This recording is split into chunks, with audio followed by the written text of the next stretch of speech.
Hello, welcome to my channel. Just dropping in to say trauma bonding is real. I was thinking about the quote that people like to say. Seems kind of cliche, you know. Hey, everything happens for a reason. If that wouldn't have happened to me, I wouldn't have been the person who I am today, right?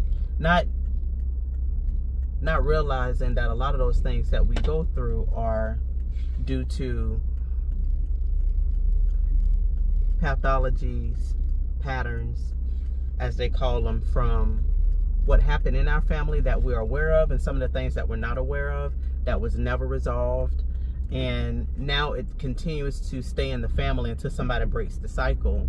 And the trauma bonding is you've been in a toxic relationship and someone continues to hurt you, apologize, hurt you, apologize, hurt you, apologize. And I realized one of the major times that I made the decision that was going to really affect the majority of my adult life. And I was at the age of 26 years old. And I got into this relationship, was very excited to get into this relationship. And when I tell you, before the relationship even started, there was red flags. And I was thinking to myself, back to what I was stating earlier about everything happened for a reason. I really do believe, and I'm grateful for the things that I went through, because my daughter is now 26 years old. And honestly, some of the things that she went through, I wouldn't have been able to relate had I not gone through those things. And relatability, it matters, because it allows you to be empathetic, compassionate, sympathetic towards the individual. When they talking to you about something, sometimes I have to step away or not say anything and then reflect on what it is that's being said to me or conveyed, so I can say, hey, don't judge, don't be impatient, because that was you. Now see, I'm driving and this fool coming into my lane. Boy, I'm telling you. Y'all, I'm getting the video in, because like I said, we got to upload these videos and get them in when we can. And this was really on my heart, and I know this is going to help someone. So, you know, I'm able to relate to some of the things that she's going through, or that she went through. And not only her, but I'm realizing there is a lot of people, older, younger, that have been coming into my life who I'm able to kind of minister to, or either share my testimony. And I'll give them what I've been through regarding, you know, not really being obedient to what God have told us to do. One is not even to fornicate, because I wasn't married, right? I was in this relationship for 7 years off and on before I actually got married. And why did I even get married? You know what I'm saying? So I ended up getting married. Of course, they continued to do the same thing of, you know, not being faithful, being disrespectful. Actually, they turned up the disrespect in the relationship. And I take full accountability. I just want to make that as a disclaimer. I am not a victim. I've learned plenty of lessons from it. Actually, that was one of, you know, my daughter being the biggest teacher in my life of, you know, from the mistakes that I've made to me being intentional about getting better and getting therapy and working on our relationship. This relationship that I was in, that I'm speaking of, that was toxic, or shall I say, you know, the N word that they use now, a narcissist, that taught me, that was my second biggest lesson. And I'm gonna say that was the greatest lesson that I learned, because it was lessons that I needed to learn in that relationship, and a lot to do with really just knowing my self-worth, right? Knowing my self-worth, knowing not to, breaking that trauma bond habit of, okay, what he say he won't do it no more, so, you know, I'm just going to go back to the relationship. And it's like, no. If a person show you who they are the first time, believe them. That was from Maya Angelou, and I'm quite sure she got it from somebody else, the late, great Maya Angelou. And so I really truly believe that. Now I know that. It took me a long time because, my mom, she was on drugs from the age of 16 to age 39. I didn't know it. I thought she just was on alcohol, but she changed her life at the age of 39. So in my mind, I'm thinking, oh, eventually they'll outgrow this, eventually, because my mom did a very huge, that wasn't like a little small change. That was huge. Like, she totally changed her life around. I mean, she got off drugs, stayed clean and sober until she passed away. She got a job. She cleaned up. My mom just did her thing, man. And I was so proud of her, and still is, proud of her on the work that she did to make a change. So when I saw that, I wanted to make the story in my mind true, that this person is supposed to be in my life. And what we're going through is just part of the process that every relationship I've ever seen growing up goes through. Like, relationships are supposed to be hard. Relationships are challenging, but there are certain things in relationships that you're not supposed to deal with, right? Where you're not supposed to allow to continue. Once it happens, dishonesty, the trust is broken in a major way, like cheating, like lying. That you gotta let that thing go, And so I just didn't. I really thought I was in love, and that to me I was in love, but I really realized at the time, looking back, in retrospect, I just didn't really value myself. I didn't know my worth. I didn't have the confidence. I didn't have the boundaries. I didn't even know what a freaking boundary was. I learned that while watching Iyanla. And actually looking at the videos about narcissism with Dr. Ramani. She's amazing. She is absolutely amazing, because I had two people to tell me, your ex at the time husband is a narcissist. I'm like, what? A narcissist? I'm like, what is that? So I looked further into it, and I was just like, what do they change? I just want to know, do this person change? And they said only about 1% change, and that's with guidance. And this individual was not looking to be with a therapist for the rest of their lives. First of all, they didn't even think they had a problem. So I'm grateful for the experience so that I can be there to help others. And that's the reason why I even have this challenge,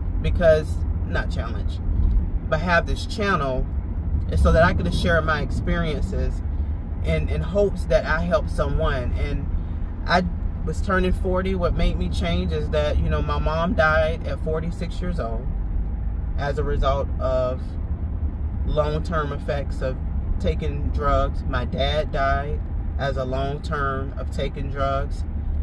He died at 41. So my parents died early. So when 40 came, I was like, I've been dealing with this person for 14 years.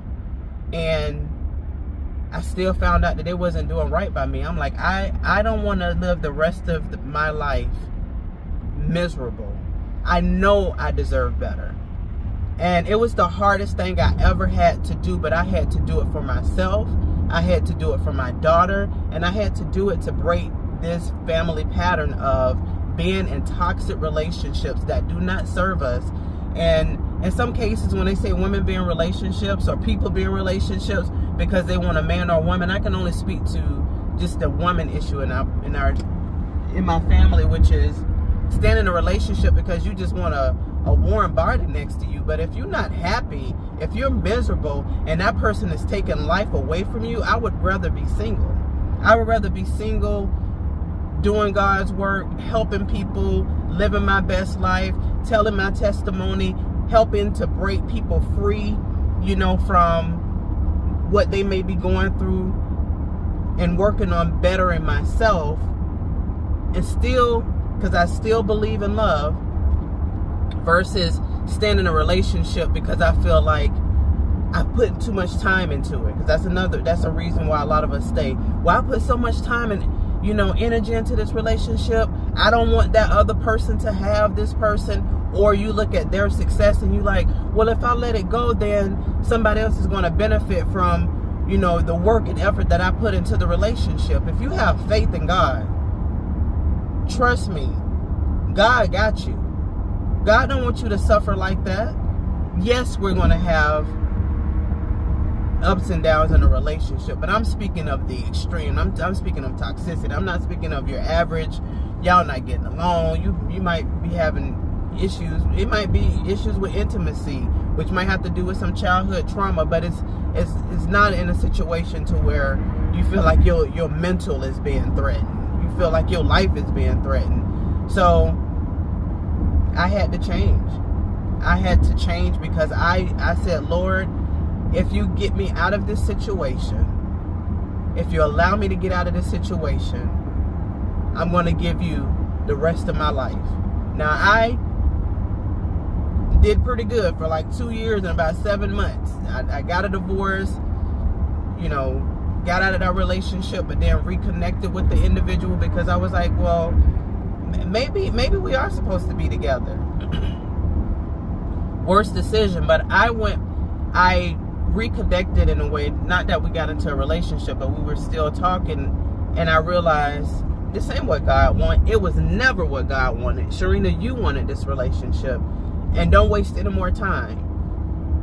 Make a long story short, it took me 22 years, which was last year, 2024, for me to come to the conclusion that this person wasn't for me. It was all my doing. God had absolutely nothing to do with it, and I caused my own misery. And yes, I'm thankful for the lessons that I learned to, set boundaries, to watch out for red flags, to, nip it in the bud the first time that you see someone disrespect you, cut off all type of access. And once you see that behavior, and treat yourself better, put God first, stick to your morals, stick to your whatever guidelines that you might have, stick to it. Don't let nobody else disrespect your boundaries. And that's what I am doing right now. Is it easy? Right now it is easier because I'm just working on myself, and I hadn't been consistent with uploading videos because it's still a lot of mental work that goes on, which has nothing to do with relationships. It's just still things that I have to work on when it comes to showing up for myself. But I still get camera shy. I still overthink the topics that I'm supposed to talk about on this channel. I still, get discouraged and like, dang, I ain't got monetized yet. Dang, I'm not getting the views that I feel like I should get. But it's a marathon. Me and my daughter talked about life. We was talking about, life and careers and just life as a whole, and it being not a race but a marathon, and it just takes time. And if things are not happening the way that you feel like they should happen, it's because it ain't time for it to happen. And so I'm still gonna show up, and I'm gonna continue to show up. I might not have a whole lot to say, so it might be me working out, it might be me cooking, it might be whatever it may be, but you have something to say. Let your life experience show up on the camera. If you don't feel like saying anything about your life experience, fine. You don't have to share that. You can share something. My whole goal is to have, to be the best version of myself, to inspire my daughter, my family, my friends in the world. I want to create generational wealth. I want to create financial freedom, financial legacy, financial literacy. I want to be the best version of myself and have multiple streams of income. And so that's why I show up. I always say, if I can just help one person, that's what matters. That's what I'm here for. So just want to inspire you. Don't give up. You can do it. Keep going. Can't nobody stop you but you. You got this. Have an amazing day. Be blessed.